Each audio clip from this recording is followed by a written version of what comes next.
तो hello guys, welcome back to my next video. तो 3 दिन हो गया वीडियो डाला नहीं है। थोड़ा मैं बीमार हो गया था, बहुत सीरियस हो गया था। थोड़ा बुखार उखार, पेट दर्द ये सब बहुत ज़्यादा ओवर हो गया था।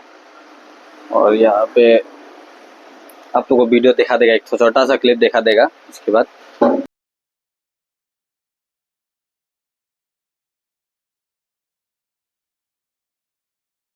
अभी थोड़ा आराम है। तो अभी वो गाड़ी का जो काम कर रहा था वो तो ठीक कंप्लीट हो गया। उसको आज डिलीवर कर देगा, मतलब उसको दे देगा आज मालिक को। अभी हम अपना दुकान में है और मेरे साथ है ये। हेलो हेलो बोल दो, हाय बोल दो, चुम्मू दे दो, चुम्मू दे दो, लव यू बोल दो। हाँ, तो ठीक है गाइस, आज का वीडियो में इतना ही है। अभी कंटिन्यू वीडियो डालेगा। बीमार तो ठीक हो गया अभी।